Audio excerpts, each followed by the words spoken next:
Okay. Good morning, everyone in Europe, and good afternoon to those who are based in China. Welcome to the Cubing webinar on high-contact marketing communication for Chinese consumers. My name is Xinting from SBI China, and I will be the moderator of this event. This webinar is a part of the virtual training courses and one of the main tools from the Cubing, a platform that is designed to help European SMEs with business and innovation in emerging markets. Cubing was set up by a consortium of experts in the fields of cultural differences with the involvement of SME support and innovation agencies. The project partners of Cubing are Hofstedten Insights and SPI. Cubing is fully financed by the European Commission. Cubing stands for Cultural Understanding for Business Expansion and Innovation. The aim of the Cubing platform is to give you the tools you need to prepare yourself and your business for operating in an unfamiliar business environment. The platform focuses on a selection of emerging economies which have been defined as within the scope of the project, including China. Cubing provides self-assessment tools to test your readiness, also an online library to help you learn more about the culture and customs of your target country. It also brings you the possibilities to attend webinar sessions with experts and option to ask questions to culture and innovation experts. This webinar will have a duration of about 1 hour, and our guest speaker will be Mr. Martin Carafa. In Chinese culture, the rules of storytelling and the narrative differ from those we practice in Europe. In this webinar, we will explore how a global marketer needs to adjust its approach when telling a story in marketing communications. In particular, the webinar will explore the demands of communication in a high-context culture, one where place, status, and personal identity play a bigger role in commercial narratives. Our guest speaker today, Mr. Martin Carafa, is an associate partner of Hofstedten Insights, with decades as global planning director for some of the world's largest agencies. Martin knows firsthand how cultural forces can make or break brand strategy. Now, as an independent consultant and associate partner at Hofstedten Insights, he equips marketers with the tools they need to thrive in diverse cultural environments. In case you have any questions, whether it is related to the webinar or technical difficulties with the webinar platform, please do send them during the presentation via the question area on the control panel on your screen. Your questions related to the webinar will be answered at the end of the session. Many thanks. Okay, now let's welcome Martin. The floor is yours now. Thank you very much, Xingting. That is a very kind introduction, and I'm very happy to start sharing my screen with you and to talk about context in Chinese culture as it pertains to marketing communications. So as we start, I'll just make sure that I can do that. As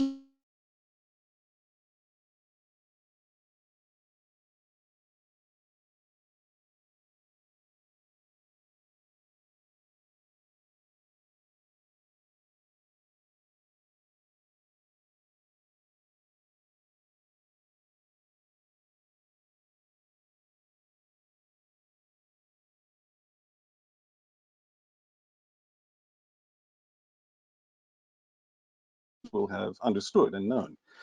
And then key lessons and questions, just as a quick summary. So the first thing I want to do is, before we start, let's have some caveats. One of the first things I'm going to ask you to do is not to, if you're a participant, not to record this session. We're going to be talking about marketing materials. Some of it will show trademarks, some of it may show marketing materials like filmed content that have a number of different actors in it. Each of them has the rights to their own image. So one of the things I'll ask you to do is not to record this. When the proceedings of this webinar are distributed, then you'll get a version that takes out all the copyrighted material. And yes, copyrighted is the right way to say that. So that's one bit of housekeeping to get out of the way first. Second thing is that I think that we should acknowledge our own point of view. Whenever we think about culture, we're always looking at it with our own eyes. I happen to be a Native American who has grown up in Australia, who has lived in Europe for the last 13 years. So when I speak to you now, I'm inevitably going to bring some of my own culture to the proceedings. So I'll ask you to bear that in mind. And so I'm not necessarily going to talk to you about give you the same kind of understanding which somebody who is Chinese, who was born in China, raised in China, and deeply immersed in that culture. I'm not going to give you the same kind of answer that they might give. I'll give you a point of view that reflects mine and actually reflects the point of view of many of us in Europe. As we go through, we're going to talk about how nationalities or cultures behave, is more accurate to say cultures, how cultures behave. And our differences are fantastic. They're great. That's one of the things that makes culture so exciting and intercultural marketing so exciting. We should guard against thinking about stereotypes. Not everybody in any culture is going to behave the same way. That's the ecological fallacy, as it's often talked about. There will be great variation, but still there are differences. There will be tendencies. And there will be manners of thinking and reacting and social norms and protocols that are going to vary from culture to culture, and those differences are good. We're next going to ask how we can better understand what Chinese colleagues and partners regard as important. You will have to work with a Chinese colleague or partner, and when you listen to them speak, what you're going to see in this seminar will inform you a little bit about where they come from and what point of view that they're operating from. And the cultural tools that we use can help us gain that perspective. So those are the caveats. Let's move on to Hofstede's 6 dimensions. Now, it may seem odd that I have a picture here of somebody who is not the late Geert Hofstede. He is rather Edgar T. Hall, an American anthropologist, and he was the first person to coin the phrase high context cultures. In cultures that Hofstede would call individualistic, we focus as consumers and people who consume messages on what the message says. Whereas in high context cultures, and there are many around the world, China is one of them, yes, what the message says is very, very important, the factual content, but where, how, and between whom it is communicated takes on greater importance. The listener to your message will always interrogate where it's coming from. So that being said, those of you who have participated in QBIN webinars before will be familiar with the Hofstede 6D model, pioneered by Professor Geert Hofstede in the 1980s and 90s. And there are 6 ways in which cultures differ. I'm just going to go through and raise the points that we should be aware of as we have dialogues, not just with people in China, but people around the world, and how each of those can help us define what is a high context culture. So let's look first at the one called power distance. Do people accept that there are differences in power, or are we all egalitarian? So for example, if we think about a point of view of Germany, Germany is a very egalitarian, individualistic culture. And if somebody says, I think my boss is wrong, you will tend to hear more often people say, well, if he's wrong, you should tell him. On the other hand, one of the most power distant cultures in the world is India. And that means that you will hear more often, not always, of course, because we're all individuals, you'll hear more often, oh yeah, he might be wrong, but you need to do what he says. So how does that affect marketing? How do we perform customer service? If somebody walks into a dealer and says, I'm interested in a new car.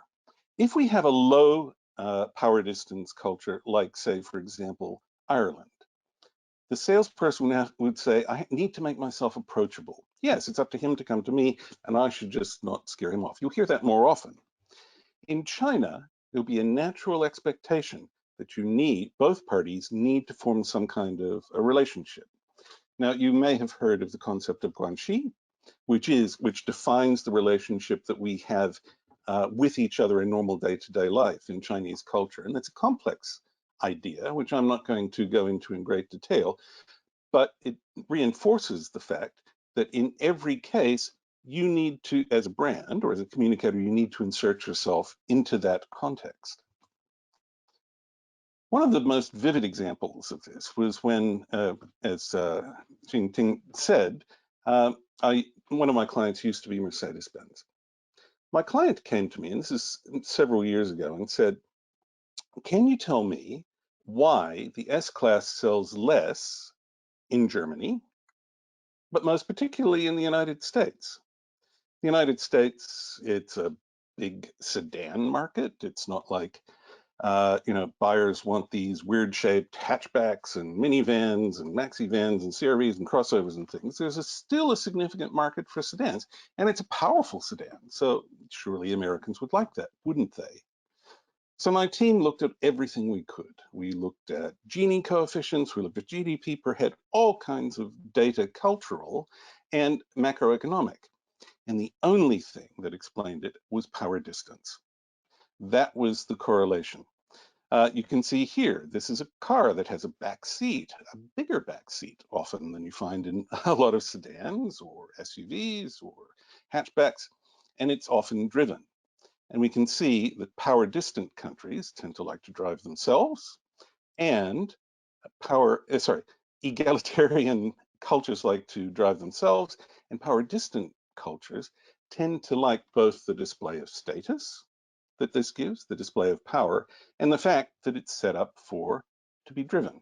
So that's a difference in power and power distance. One of the most important dimensions for individualism for context is individualism. So are we individualistic? We look after ourselves and our immediate family, or do we see our role in our culture as being much more diffuse? We have relationships with large numbers of people.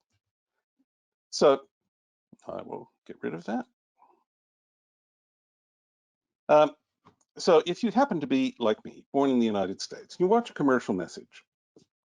More often than not, you'll hear when people are asked to evaluate it, what does the product do? What's in it for me? What's my personal benefit?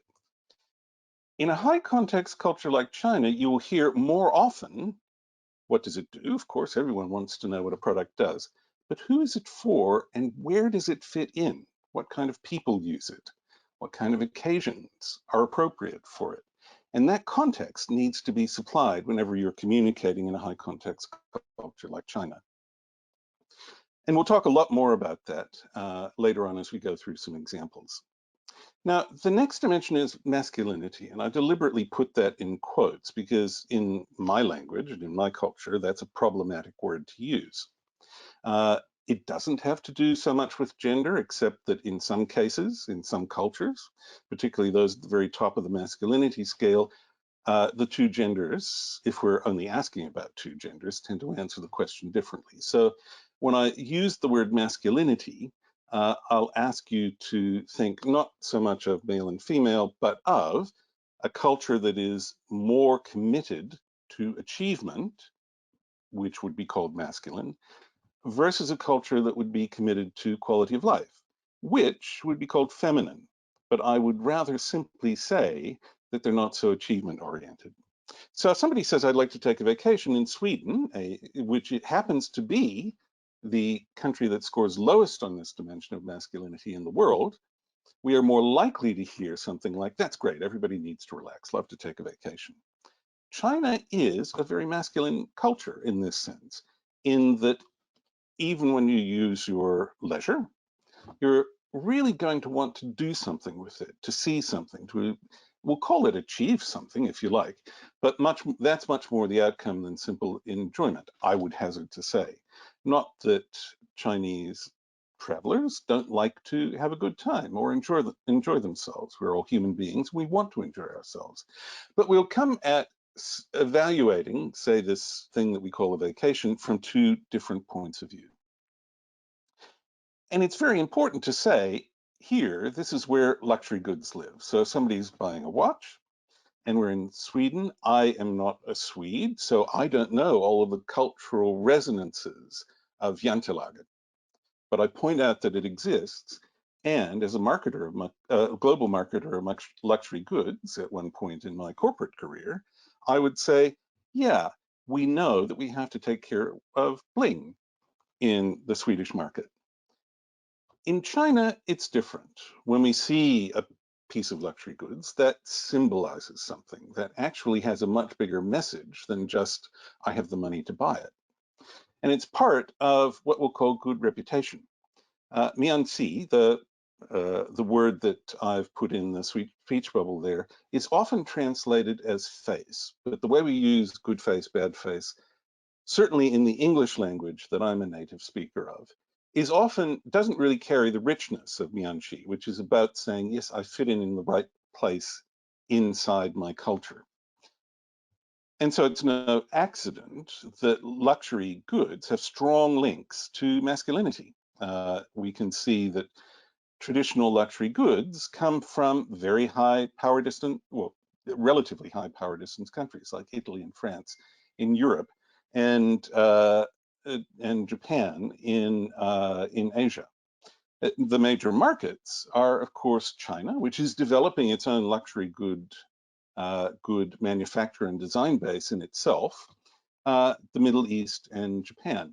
And on the subject of luxury goods in China, I will not necessarily comment on luxury brands, but I'll point out that China, when I last checked, and so this piece of fact may in fact be outdated, but I will commend it to you anyway because it's very highly emblematic of masculinity.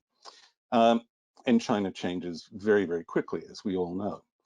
But it was earlier in the decade of the 2010s that China surpassed France as the second largest fine art market in the world. I haven't checked those figures in recent times. I would not be surprised if it overtook the United States with its fine art establishment in New York as well. So let's decode masculinity because it's a very key part of what defines Chinese culture. So let's look at the words. Let's look at the words for luxury in Chinese. Haohua, Shexi, or there's also another one that's related, which is wealth or abundance. Looking at Sweden, we have words like lyx. If you actually just look for the word lyx, you'll usually get online a reference to the program language. So lyx article, luxury experience, and rik, which we can recognize in Germanic languages as rich, is the word for wealth. So let's look at what we get when we do an online search for those words, restricting it to the Chinese language. We get a great deal of public display of opulence. And when we look at the word feng fu, which means wealth or abundance, we get a lot of food. So the symbolic nature of the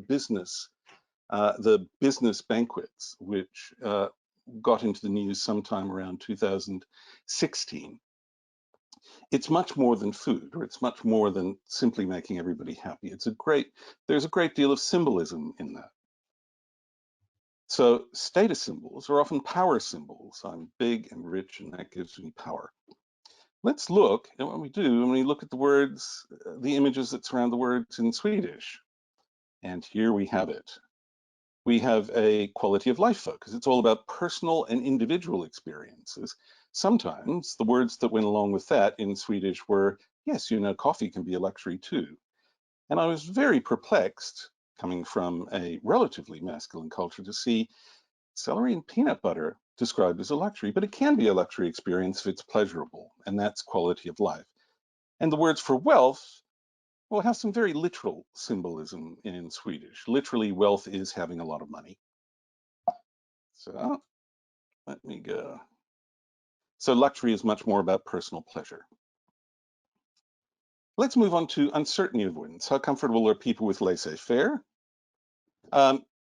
If somebody says my company needs to change, you have to say, think carefully and decide the best plan. On the other hand, you say, if we have a low uncertainty avoidance culture like China, much more ready to leap into action. And that really tells us a great deal about the propensity for Chinese consumers to trial. So if you have a new product, there's a high likelihood you'll get fast trial and perhaps fast switching to another product that comes along, because people will take a risk on the product. A German consumer, and I know this from experience, has to be shown why it's better to take the risk. All right, let's look at long-term orientation. This is another key difference between Chinese culture and other cultures that we might come from.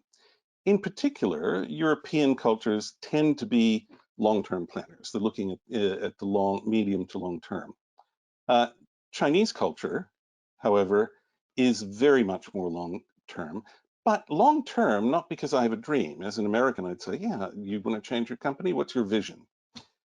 Whereas Chinese companies will say, well, what are you going to do right now that gets you a little bit ahead?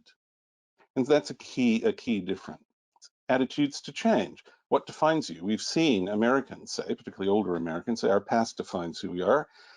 And Chinese culture, our past, yes, we honor it and we look at it, but there's a sense of continuity between past and future. And that's particularly important when you depict family relationships. But it's also important when you come to choice. So look at a website. If we look at, say, Sweden, which is not a particularly short-term culture, let's say guide me through, but we'll call that a mid-term orientation. There's much more navigation on a website, guide you through. In China, we say, give me lots of choices. So we want to be able to see what all the choices are, more often all at once, so we can choose, yeah, that gets me ahead, that doesn't get me ahead. What am I going to do? So this is a really interesting thing. Here's Volvo in Sweden, the website, and here's Volvo in China. China's on the left, Sweden's on the right. There's much more choice. This is the front page as you land on it. We can see, in fact, a lot more content than we can in one screen's worth of Volvo in Sweden, and even the translations of the headlines that you see first when you land on it. In Sweden, it's quite individualistic. The streets belong to you. This is for the XC40, which is predominantly electric. And then on the other side, we say, hey, new world, a very future-focused headline, again for the XC40, which is predominantly electric. But let's look a little closer. The navigation bars at the top. The Chinese version presents far more choice. I might want to do models, car purchase, choose it, why, configure, official, find a dealer, lots of stuff. On the Swedish site, it's much more guided navigation. We see one word there that just says cars. So if you're interested in cars, click that. If you're interested in perhaps anything else, you have to go through one next step, which is more about, which means that you're getting more guided choice. So let's go back to the front page. On the Chinese one, you don't see it in 2D, but of course, that's actually a carousel. It has 3 different messages on it. And the carousel with 3 different messages means, yeah, I can choose X, Y, or Z, not all of which have to do with the XC40. And the Swedish website, we see a lot more up and down, right? You have to scroll through to get to the other messages because you're assumed to be guided into the XC40 area. So you have one subject which occupies maybe about 2 or 3 screens, and it talks all about being able to plug in the XC40. So it's one subject which is all about being green. Then you have the other subjects that we see underneath. So if I may do this, let's look at the Chinese website. There are a number of different pieces that give us social context. In this case, deals for doctors and nurses, encouragement to wear your seatbelts, and talks about product safety. In the Swedish website, it's much more taking the social context is actually much more compressed into an area that's about Volvo. The first thing that it says on the left-hand side is, here's how our cars make life easier. And that's very much an individualistic message. How it makes it green, which is thought to be covered in the Chinese website by the XC40, and then the safety message, which is part of Volvo's core platform. We then see, finally, how do we buy it? and that's prominent there. New ways to buy, leasing and other direct ways to bypass a dealer. In Sweden, we see the how to buy, those messages, again, much further down the page. And finally, at the bottom of the page is something which is news, which is you need to get your winter tires. So you can see here, online particularly, we can see how a long-term orientation culture, which is what do I do next and how do I get the best result, demands much more information presented all at once. Whereas the Swedish, which is only a mid-term orientation, so it's not the shortest term orientation culture on the planet by a long way, but demands much more guided navigation. And finally, we'll look at indulgence, which is to some degree about impulse control. I feel like a drink, somebody says. In Sweden, everyone say enjoy, yeah, fine, why not? In China, we will ask the question, yes, that's great, I'd enjoy that. What's the occasion? Drink with whom? So it's always put into a social context. And we can see that with indulgence. Indulgence is a great predictor of a lot of things in cultures around the world. The usage of consumer credit. If I see something I want to buy it, do I have it? Receptiveness to retail activation. If I cut the price, are people going to buy on impulse? How effective is discount? The Charities Aid Foundation found that the readiness to help a stranger even is correlated with this indulgent impulsiveness. So I see a stranger and I'm not going to say, oh, how can I really help him? You'll leap into action. It's the importance of appetite appeal. Does food have to look good, or do we talk about the occasion when food is served? And it shouldn't surprise us that a long-term orientation culture, because it has food consumption occasions so predominantly welded to social occasions, has a lower body mass index. So that's some of the clues we're going to use to look at our example. So these are the ways in which cultures differ. I'll give you a detailed example now, and the detailed example is a commercial. This is an American commercial, so it is a highly individualistic culture, and it's also a kind of low context culture. It's not necessarily the longest term culture in the world, but it was an international campaign that came out of the United States. So I'll ask you to watch it.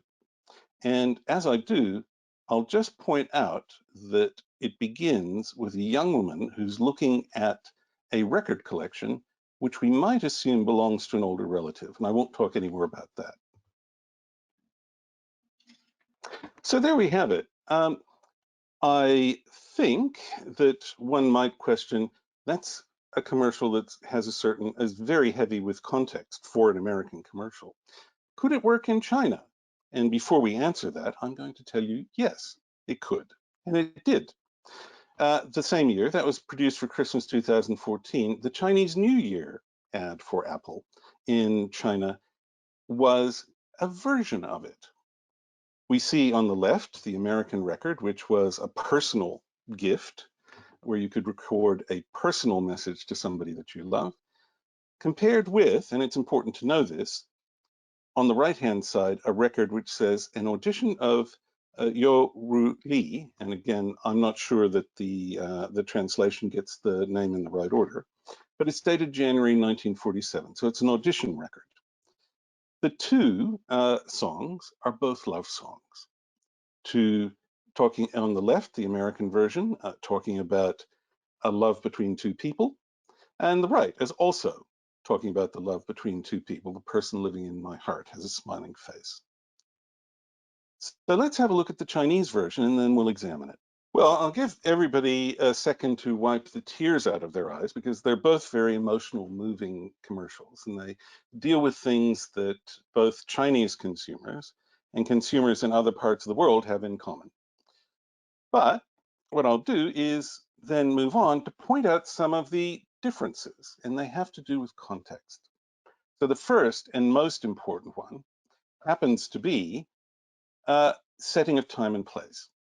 Now, I, as an audience from an individualistic culture, look at the way that the place and time are set in the American version. We see here, yeah, to me, I just say, I think nothing else, but that's a kind of grandmotherly living room. and maybe it's Christmas. And I assume maybe it's Christmas in the south because I don't see any snow. On the other hand, much more important, the first few seconds of the Chinese version does a lot of heavy lifting as far as putting something in an absolutely correct context. We see the hawker in the background, which puts it in a certain region of China. The store indicates Chinese New Year, and those Chinese cultural, those who have come from a Chinese culture with whom I discussed this ad, tell us that the expression on the shopkeeper's face is very important, because it kind of says, yeah, kind of familiar, but kind of not so familiar. They have told me that what we can see here is that this is an occasional visitor who has come recognizable, but come probably for Chinese New Year because the decoration suggests it. We can see by the neighborhood that she goes through, it's a hutong, which is an old neighborhood in various places. And in particular, those stairs suggest a shikumen style house. And with all of those cultural clues, that's going to place that in Shanghai. And that's very important because in high context cultures, we want to know a little more. We want to know a little bit more about who the people are and why they have the relationships that they do. And I'll just move on to there. The next thing is social context. There is a lot of discussion about social status in China right now, where more people are moving to the city to get rich and there are others who are left behind. I'm not going to go into that because that's highly culturally specific, but simply to say that in the American ad, they're probably well-to-do with that stereo set up from a number of years ago, but they're definitely prosperous in the Chinese version of the ad. This flower arrangement was one that we saw from the local shop. It was on display, and the piano in the background plus the record player definitely puts them in a well-to-do social context, which is more important. We make the relationships explicit. The relationship really isn't clear at the beginning. Here, we assume this might be somebody's mother or grandmother of the young woman, but it's not until the middle of the ad that we actually see that the two are living together or visiting. Whereas we get this very clearly at the beginning of the ad in the Chinese version. In particular, the lyric that says "the person living in my heart" appears solidly, very quickly over the cut to the Chinese grandmother. Pleasure and duty. Our American granddaughter is looking through the records just because she's curious, because she wants to.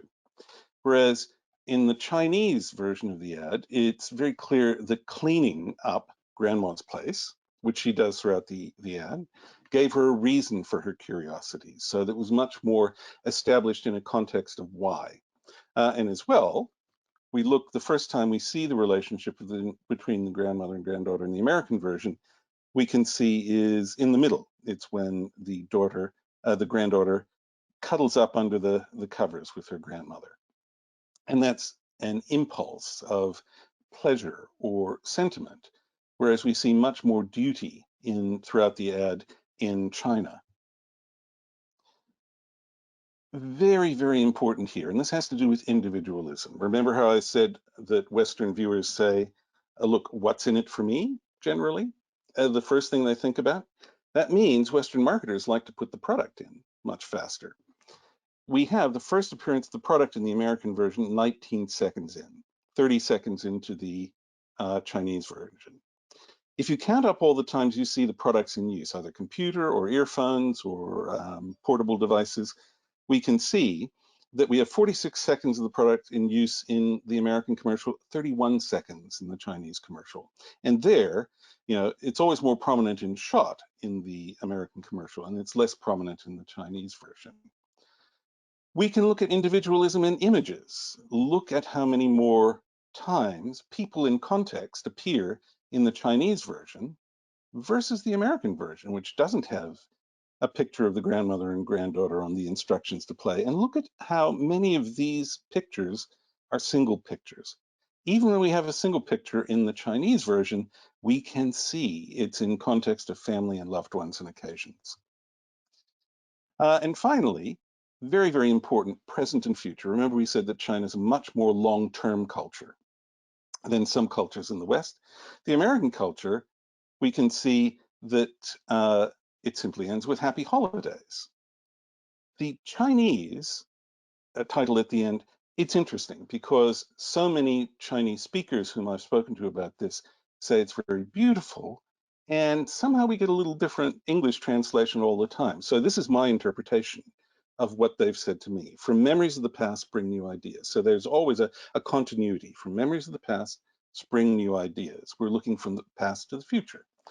Whereas we're just enjoying our time here. And also note in individualism that our American granddaughter is sitting back and letting the grandmother enjoy it on her own, whereas it's important to come together in Chinese culture.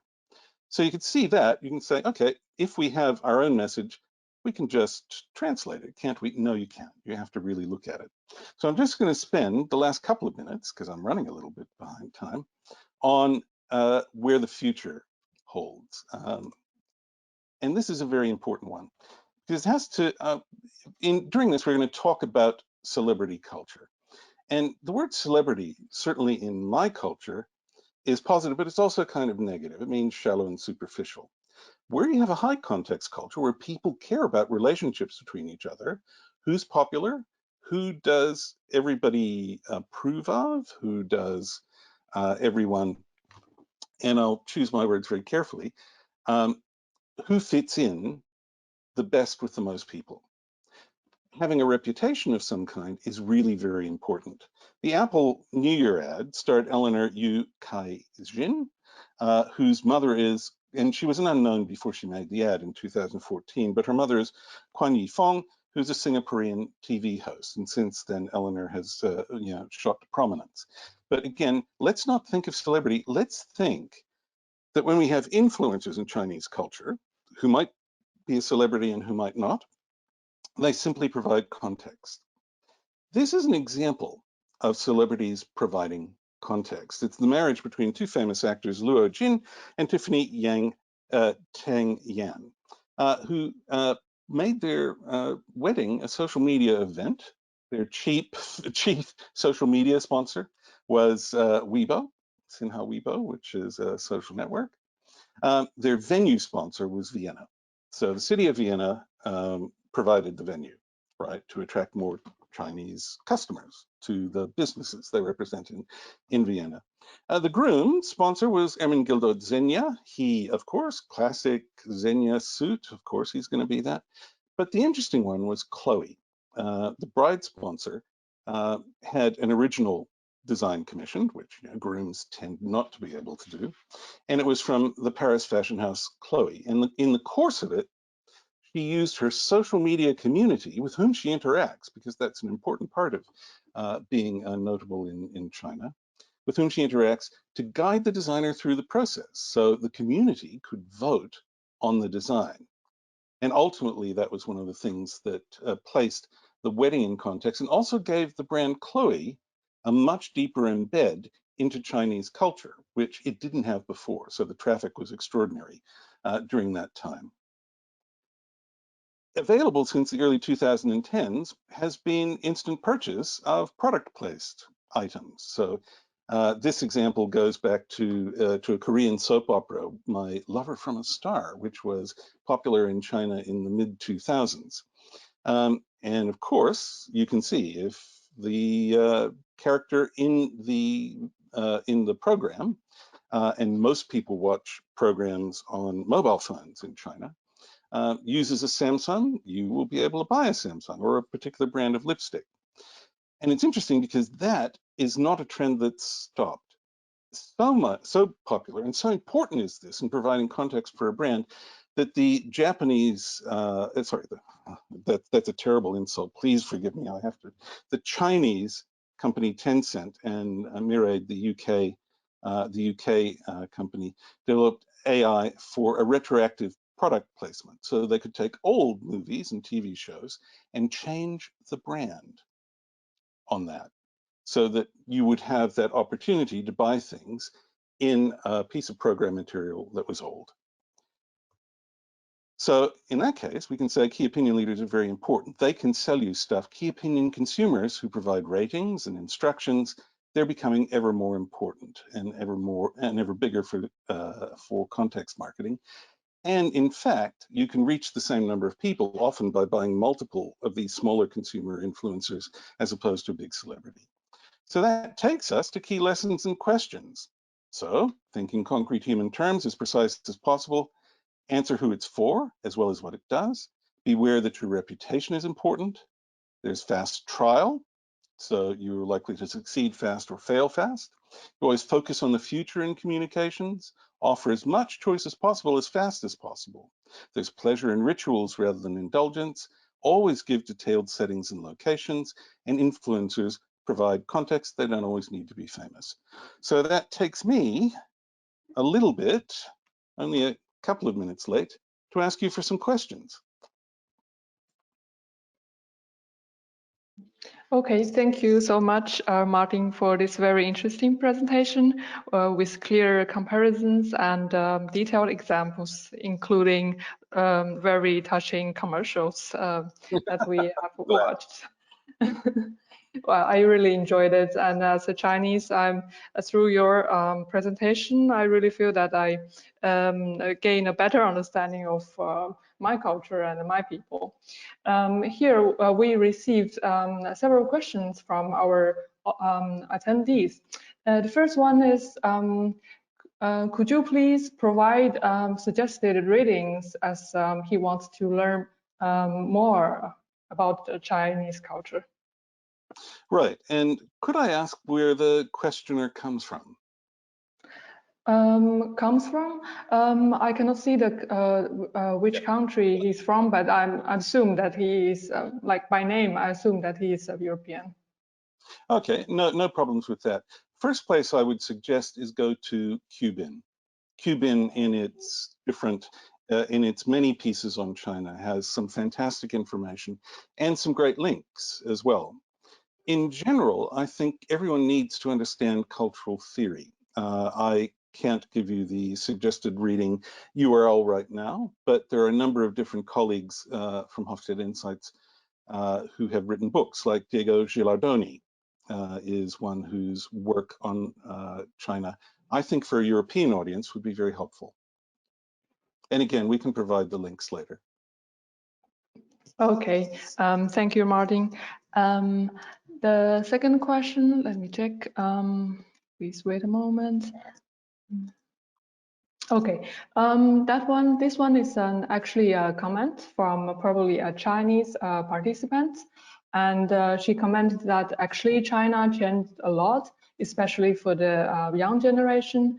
They're more relaxed and know what they are focusing on, and they don't care that much of the face things. Of losing face, I guess that's what she meant. And they know their own values and don't care that much of how others say about them. And China is becoming increasingly confident, and that's a really good change. That's a comment from one of our participants. Oh yeah, and absolutely agree.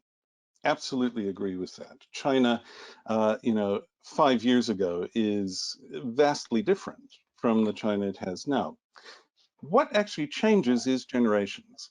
Generations change, and when the generations become more influential in the culture, that means their values, because they grow up in a different environment. They think some things are important where their parents didn't think were important. And face is one of them.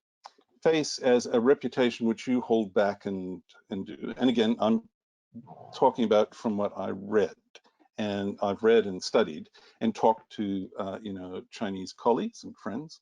So my understanding of it from my own cultural point of view, and I'm commenting from my own cultural point of view, is that face as a kind of means of criticism of somebody else has been declining. That's my observation from the outside. Whereas face as a way of saying, yes, I have a reputation, I'm fitting into, honoring people around me, giving them face is what I believe the expression is not declining so rapidly that your own confidence can increase, but the courtesy which you pay to others about their reputation seems to be strong, and I would love to hear some comments about that, either in the comments or chat, or privately if you want to contact me through Hofstede Insights. Thank you, Martin. Have I got the answer wrong, Jingting? Well, I agree with you, and I think when it comes to having conversations or socializing with people in higher hierarchies, like for instance, if you have if we're going to have a meeting with government officials or representatives, well, it's important that you give them faces. You don't make them lose faces. Otherwise, you will be really like you will end up in embarrassment, let's say. Yeah. But I'm very well yeah. aware that I can only answer that from observation, not from the feeling or instinct that I have inside. But that's my observation. Yeah, and I believe that among friends, I think it's okay. Like especially for as the audience indicated, especially among the young generation, I think they don't care as much as the government officials might care. Yes, that's right. In terms of faces. Yeah. Okay. Yeah. Okay, so let's move to the next one. We receive our actually a suggestion from an audience for one of our participants. He thinks that it would be nice if you could comment when the commercials are playing. Okay, the next time we discuss that, I will definitely do that. But again, Xinting and I both apologize for that. It would have been an interesting thing to do, but the audio hookup prevented that. So we have the material in any case. And one of the things that we will have to take out in the permanent version of this, of course, is the ad itself. So it's better to have some slides that comment on that. And we'll link back to where you can find the ads on the web. So yes, I would have loved to have done that. When I've discussed this before, I've said, now look here as we go through the commercial. Yeah, so I'm really, really happy to hear that comment, and we'll do our best to do that in subsequent discussions. Yeah, thank you, Martin, and thank you to a special thanks to the participants who gave this suggestion.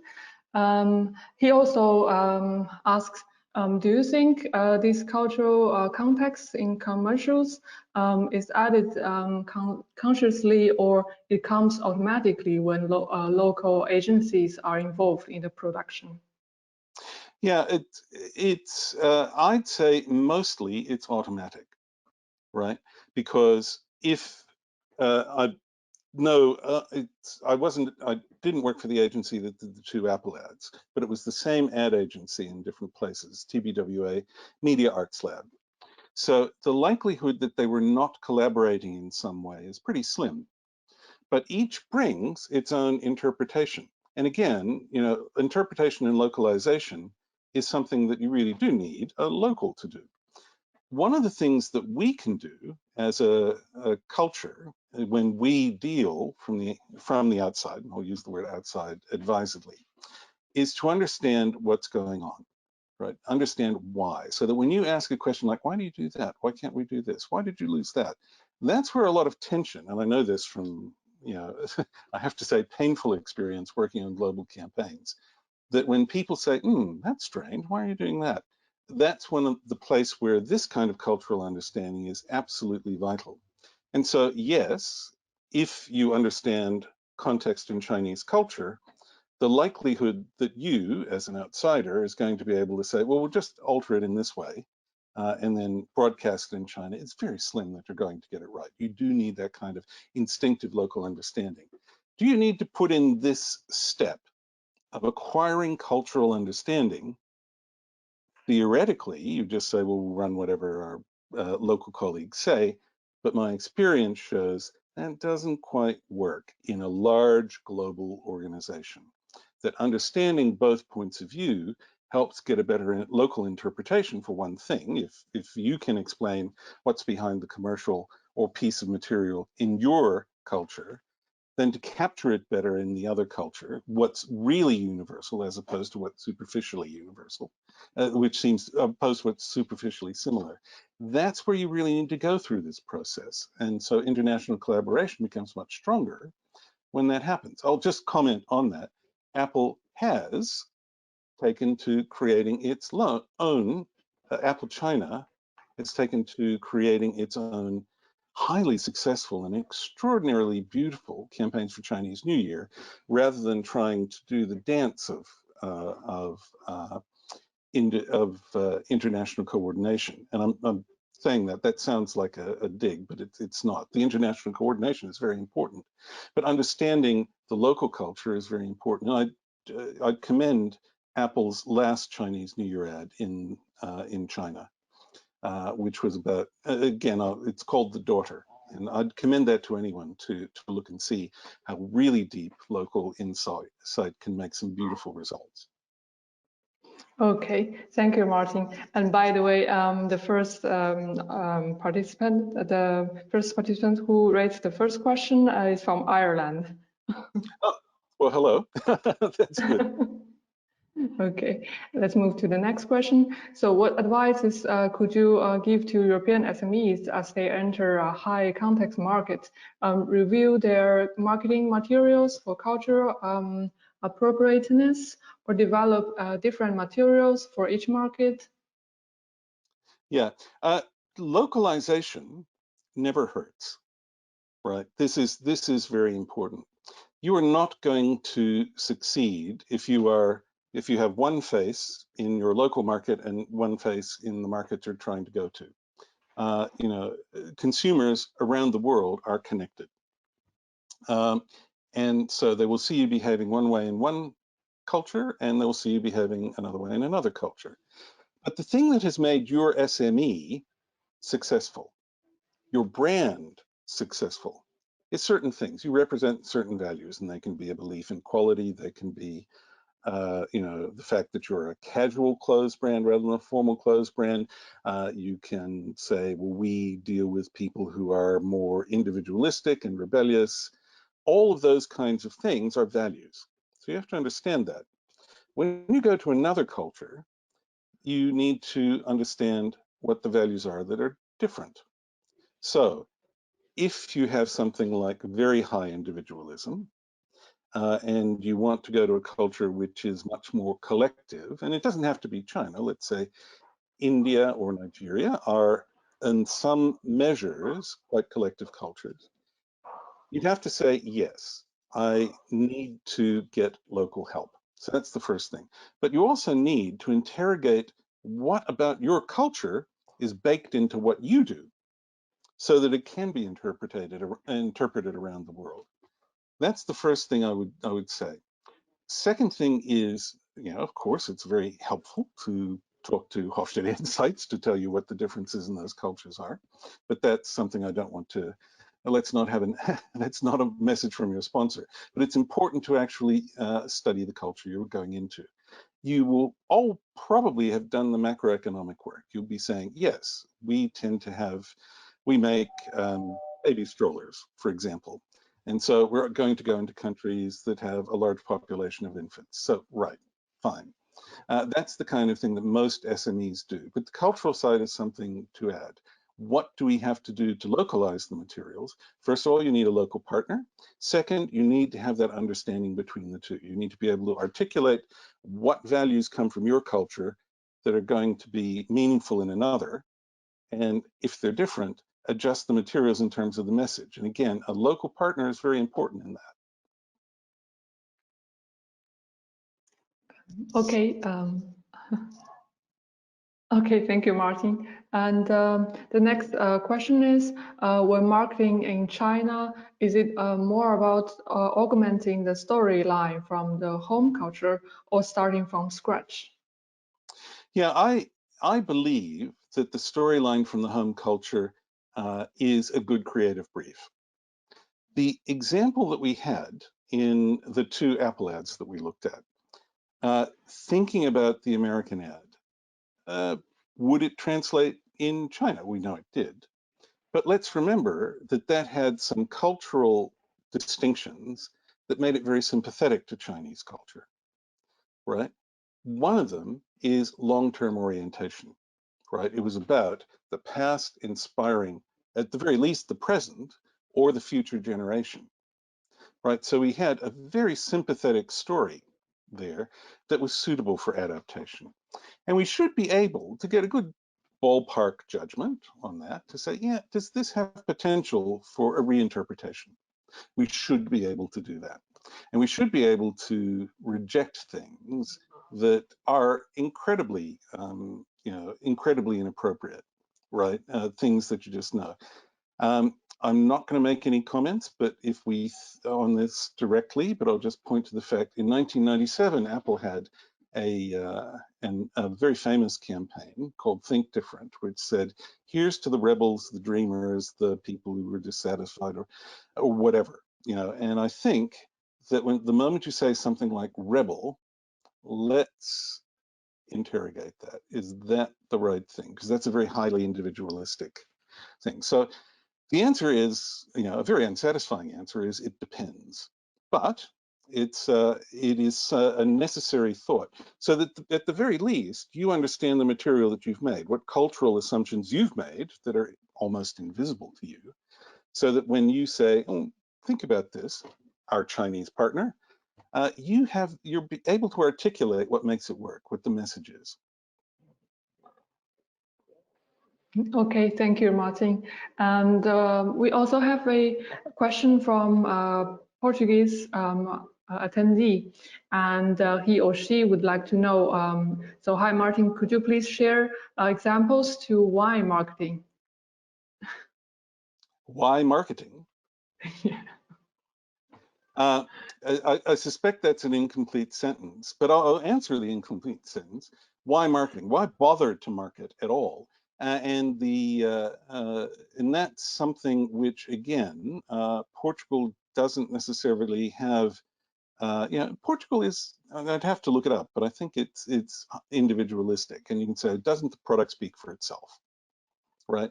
And the answer, time and again, unfortunately, is no. Even something like Tesla, which very famously doesn't advertise in the classical sense, has a great deal of reputation management going on, and the values of a Tesla make it succeed in specific markets and not succeed so much in other markets. So those are the questions. Why marketing? It's because people make decisions, of course, based on rational grounds, but they also make decisions because if I buy a Tesla, that's a statement about what I think is important, what values I have. All of those things. When I buy a Tesla, as opposed to a Nissan electric car, a Zoe, which doesn't just say, I don't have as much money, let's leave that aside. But there are different values, because cars are great big symbolic things that say something about you. It says something about your values. And that always has to be understood, that brands don't exist in a social vacuum. They are a little closer to a social vacuum, I'm going to hazard to say, in an individualistic culture, but in a culture that is high context, then it's absolutely the case that the values that you have baked into your product and your marketing, the values you have baked into your product are going to be, very important. And marketing is what tells you what values you have, what your brand stands for and what you believe in. Okay, thank you again, Martin. And we still have questions left. And it says, hello, Martin, much appreciated and very interested to know more about how you could help brands enhance the profile and maximize impact in the Chinese market. Could you please share more about that, like a mini case study you recently did for the client? Many thanks. Well, I can talk about other high context markets that I've worked for. I don't, the most recent case studies are subject to confidentiality, of course, between clients. But let's look at a high context example. For example, I used to work for I actually worked for a healthcare company, right? One of my clients, and they had a mouthwash, which was a pretty strongly flavored mouthwash. It gave your teeth a good, scrubbing, even if you didn't brush your teeth.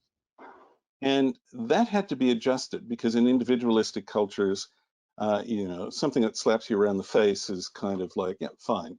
And also in uncertainty avoidant cultures, something that gives you a good punch in the mouth when you swish it around and makes your gums tingle was much more acceptable in those low uncertainty avoidance individualistic cultures. So in a lot of the what we'll call collective cultures or high context cultures, we had to talk a lot more about the health benefits of the mouth.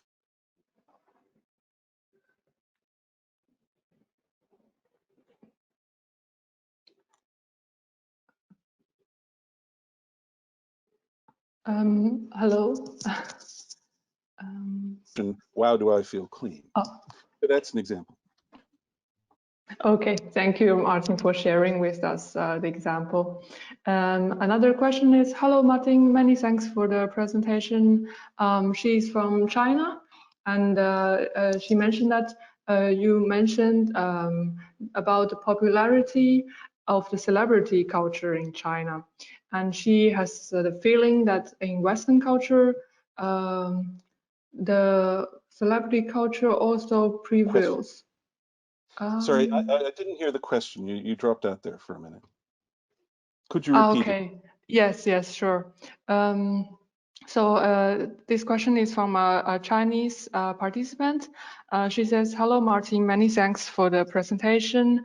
You mentioned about the popularity of the celebrity culture in China, and she has the feeling that in Western culture, the celebrity culture also prevails. That's a very interesting question. I do have an answer to that. The celebrity culture prevails amongst younger consumers in other cultures. And when we say the West, of course, the West covers a very, very broad scope of people. And in some places inside the United States, for example, and I'm going to say also some diverse target groups are much more hierarchical, right? Because of various things in their upbringing. And I won't go into that because if we do it briefly, that could be misunderstood. Whereas where I live in Germany, there isn't so much difference in the hierarchical nature. People are much more egalitarian. And here, celebrity skepticism is rampant. The moment a celebrity says something, there's always a question behind it. Yes, we do have celebrity endorsements and it's all fine, but there's a tendency to say, if it's a celebrity, they're getting paid for that. What's the agenda behind it? And certainly older Americans are like that. They're not so interested. And when you have, say, for example, a celebrity endorser like Susan Sarandon for L'Oreal, global endorser. In the United States, it was very important that she say a number of things. First of all, she has her kind of relevance credential. She's an older woman who is using cream that removes wrinkles, say, for example. I don't want to talk for L'Oreal.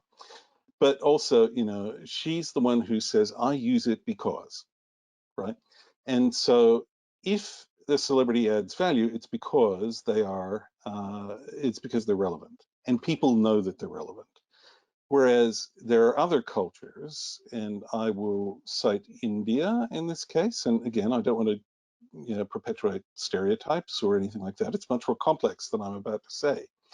But in India, the status of the endorser talks a lot about how powerful the brand is. And India is a more hierarchical culture.